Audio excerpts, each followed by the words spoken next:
Dduw gobaith a dirgelwch, edrychwn ymlaen a pharatôn. Disgwyliwn am deyrnas yn y byd hwn ar nesa, ac am frenin yn ymddangos pan na fyddwn yn ei ddisgwyl.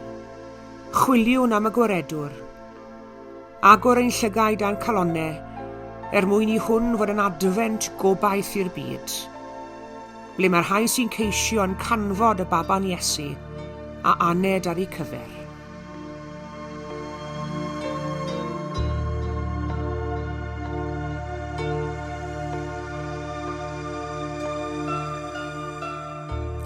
Bore da iawn i chi gyd a chroeso cynnes i'r oedfa ar y sul cyntaf yn nhymor yr Adfent. Ble mae'r flwyddyn wedi mynd. Mae'n hyfryd i gael eich cwmni chi. Gadewch i ni felly ar y sul arbennig hwn droi at dorch yr Adfent. Croeso cynnes i chi gyd. Y mae torch yr Adfent wedi pharatoi ar ein cyfer. Mae yna lot o symboliaeth yn perthyn i'r dorch. Y mae'n grwn, does dim dechrau na diwedd iddi, sydd yn arwydd o gariad di-derfyn Duw tuag ato ni. Mae yna wyrddni arni, dail bythol wyrdd, sydd yn symbol o fywyd tragweddol. Mae yna iorwg arni. Mae'r iorwg wrth gwrs yn blanhigyn sydd yn cydio i'r wal wrth efe dyfu, sydd yn symbol o'r modd yr ydy ni drwy'n ffydd yn cydio ar ei ddiw. Mae yna lili wen sydd yn symbol o'r forwyn fair. A hefyd wrth gwrs y celyn. A ffigau'r celyn yn atgoffa ni o'r goron ddraen a wisgwyd gan Iesu Grist adeg y croeshoelio. Yr eiron coch yn symbol o'r gwaed a'r hedodd yr ein mwy ni. Dyna gysylltu felly Bethlem a Chalfaria. Cysylltu'r Nadolig a'r Pasg. Ac wrth i ni gynnau'r ganwyll gyntaf heddi, canwyll gobaith, gadewch i ni ddweud y geiriau hyn gyda'n gilydd. Mae'n dymor yr Adfent a'r nos yn ein tir. Goleuwn y ganwyll sy'n twynnu mor glir. Mae'n ganwyll ein gobaith ac Iesu fab Duw yn rhoi ni'r golau i'n harwain i fyw.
Y bennod gyntaf o Efengyl Ioan.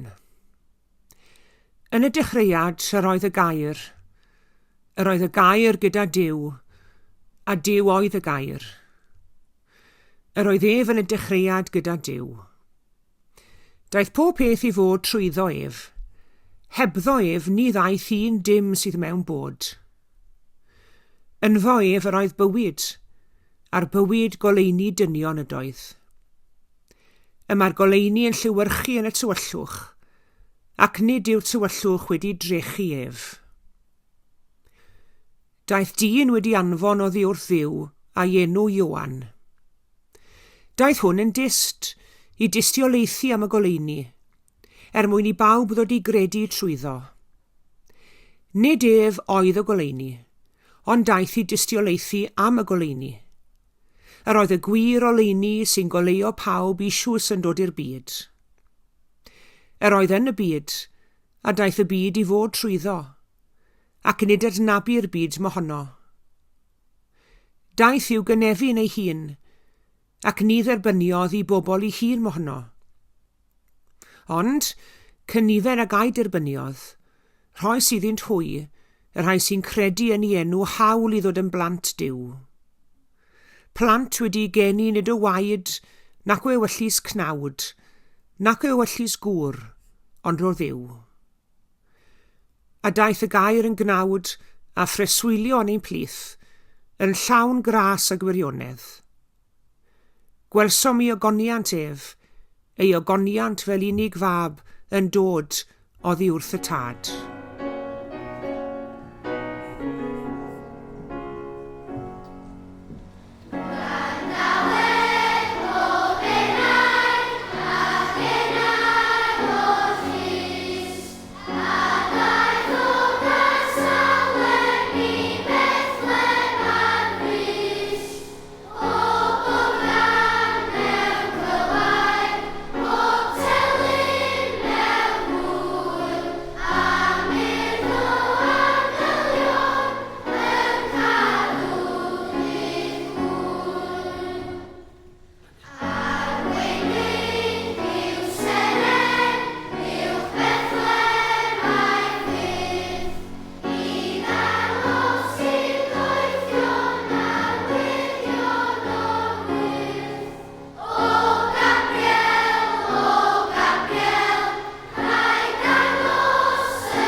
Meddai Desmond Tutu, hope is being able to see light despite all the darkness. Mae tywyllwch a goleuni yn themau cyfarwydd iawn yn y Beibl, o lyfr Genesis i lyfr Datguddiad. Ond nid oedd yna dywyllwch mawr cyn geni Iesu Grist. Mae stori'r Nadolig yn cychwyn gyda thywyllwch. Mi roedd hi'n dywyll mewn mwy nag un ffordd hefyd. Tywyllwch gorthrwm, pobl wedi colli'r frwydr ac wedi gorchfygu oedd pobl fyw yn y cyfnod hwnnw. Oedd hi'n dywyll iawn arnyn nhw. Oedd tywyllwch erledigaeth yn ei hamgylch hynny. Roedd y system dreth i'r mygus yn ei hunan yn achos i bod nhw wedi dod ynghyd o gwbl. Roedd tywyllwch dadrithiad yn ei llethu hefyd, a nifer heleth o bobl yn credu taw trais ac nid ffydd oedd y llwybr mwyaf effeithiol i'w gerdded. Oedd yr hwyliau ymhell o fod yn dda felly. Oedd yr hwyliau ymhell o fod yn gadarnhaol, ac o fod yn obeithiol adeg yn y doli cyntaf hwnnw. Ac felly ni'n hawdd ddadle nad yw ei lot gwell i nifer yn ein byd ni heddi mewn gwirionedd. Mae delweddau erchyll o effeithiau ryfel yn y dwyrain canol, yn Wcrain, yn Affganistan, yn Yemen, i enwi o'n ambell i le yn ddigon i'n hysgwyd ni, yn dywe, un seiliau. Mae hylltra cysgodion gwleidyddol, economaidd a chymdeithasol yn dod y thywellwch i galonau miliynau yn ein byd ni heddi. Mae griddfanner newynog i'w clywed, heb sôn am grian obaith y diwaith, yr unig, y trist, a'r sawl sydd heb ystyr i'w bywyd a heb lywenydd i'w llenwi. Ond nid i ni i'w gyd mewn gwirionedd yn gwybod beth yw'r tywyllwch, ond falle ddim i'r un graddau, ond i ni'n gwybod beth yw'r tywyllwch. Mae tywyllwch mewn rhyw ffordd neu gilydd wedi cau amdano ni gyd, bob yr un ohono ni ar ryw adeg. I ni gyd felly yn gyfarwydd ar tywyllwch.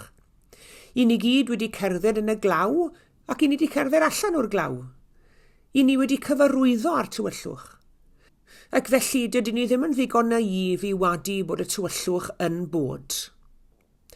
A chi'n gwybod yw'r ysgrythurau ddim yn trio'n hargyhoeddi ni'n wahanol chwaith.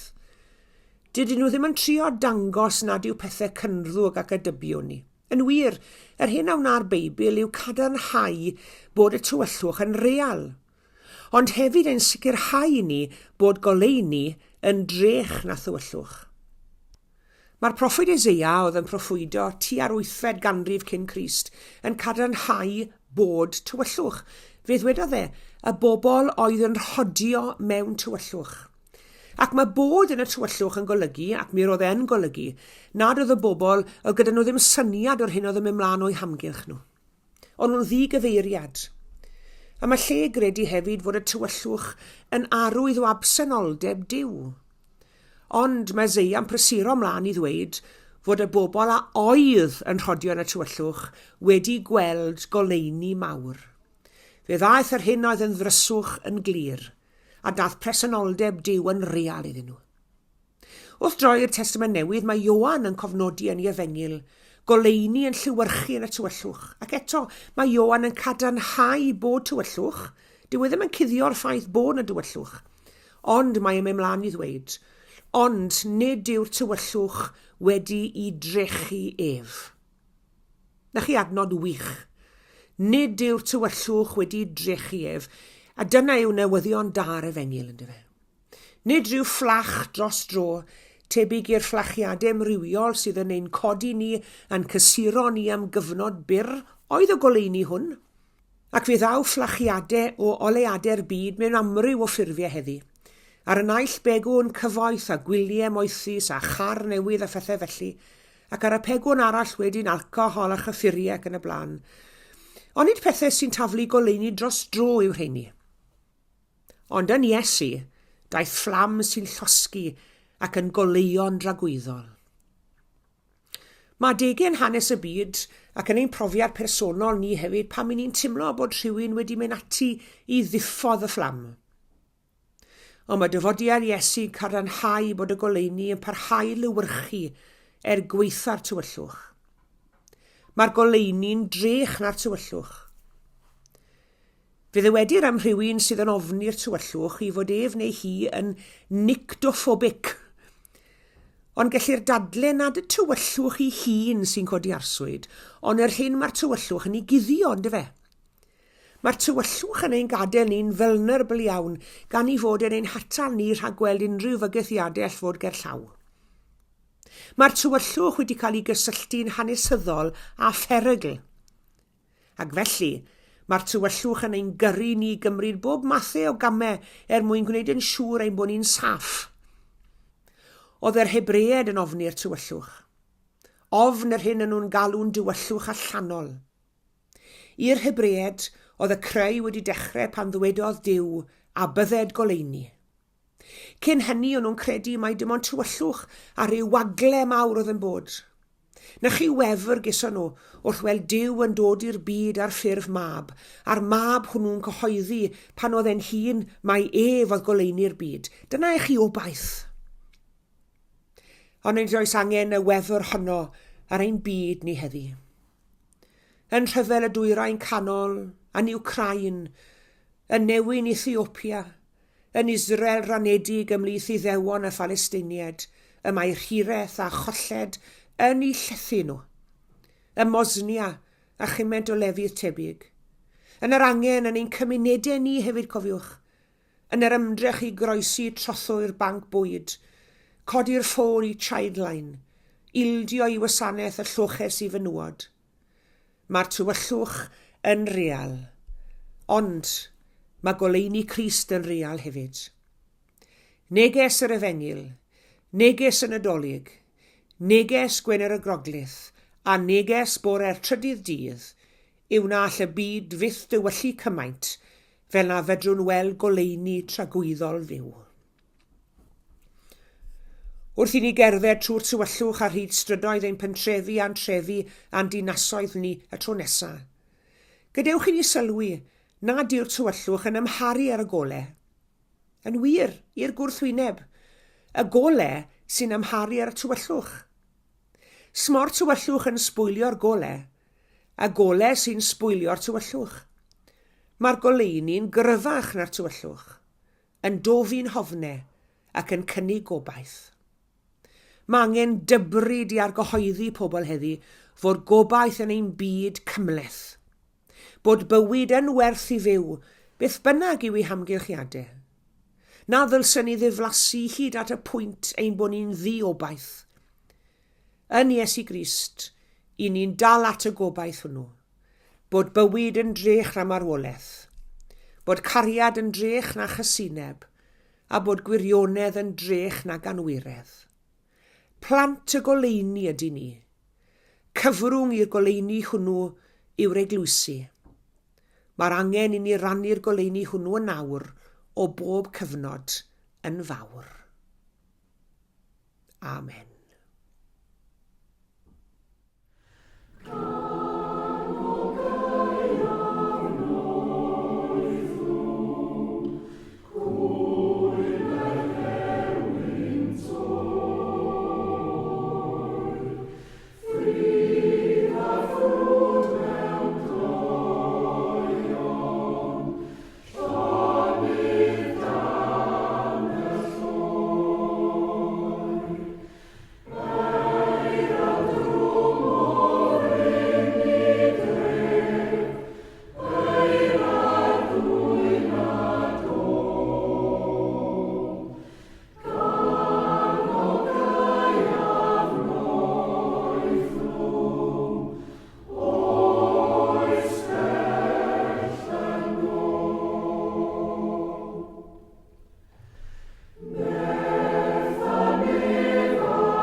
Dduw gobaith a dirgelwch, tro'n atat ar gychwyn y tymor newydd hwn, tymor yr Adfent. Yn yr adfent hwn o ddisgwyl, tynnu ynghyd mewn undeb, mwyn i'n moli a'n diolch at seinio o'r muriau hyn ac wedyn drwy ein bywyd. Yn yr adfent hwn o ddisgwyl, tynnu ynghyd mewn cenhadaeth. Byddai'r diolch sydd yn ein calon fod yn gân a ganwn ac yn felod i ein bywyd. Yn yr adfent hwn o ddisgwyl, tynnu ynghyd mewn gwasanaeth, mwyn i'n llwybr a ddilynwn ein harwen o'r stabal at gip o'r tragwyddol. Maddau i ni arglwydd, a mae pobl rydyn ni sydd yn cysgu pan fod angen dangos cysur neu heddwch. Pobl i ni sy'n oedi pan fod angen gwybod ar frys am dy gariad a thras. Maddau i'r rheini ohono ni sydd wedi blino ar deithio, wedi'n temptio i fynd ein ffordd ein hunain. Maddau ac adfer ffydd a gobaith mwyn i'n bywydau drwy dy ras, gyhoeddi'r newydd da y canwn amdano. Cliw ein gweddi arglwydd, bendithian paratoadau ni ar gyfer yr wyl, ysbrydola ni a thair, tynnu yn nes at ein gilydd, a gwna'n ni'n effro i'n cyfrifoldebau tuag at ein byd. Gofyn nhw'n hyn yn enw Iesu Grist, gobaith y byd, ein harglwydd a'n gwaredwr, a'n dysgodd ni wrth weddio i ddweud gyda'n gilydd. Ein tad yr hwnnwyt yn y nefoedd, sancteiddiau dy enw, deled y deyrnas, gwneler dy wyllus, megis yn y nef, felly ar y ddeiar hefyd. Dyro i ni heddiw ein bara beunyddiol, a madda i ni ein dyledion, fel y myddyiw ninnau i'n dyledwyr. Ac nac arwain ni i brofedigaeth, eithir gwared ni rhag drwg. Canis eiddo ti yw'r deyrnas, a'r nerth, a'r gogoniant, yn oes oesoedd. Amen.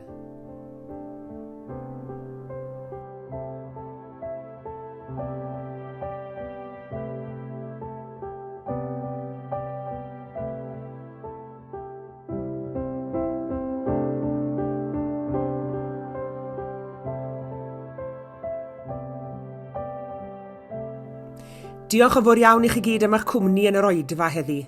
Tan y Sul nesa, cadwch yn ddiogel ac yn iach. A gras ein harglwydd Iesu Grist a chariad Duw a chymdeithas yr Ysbryd Glân, a fyddo gyda ni oll. Amen.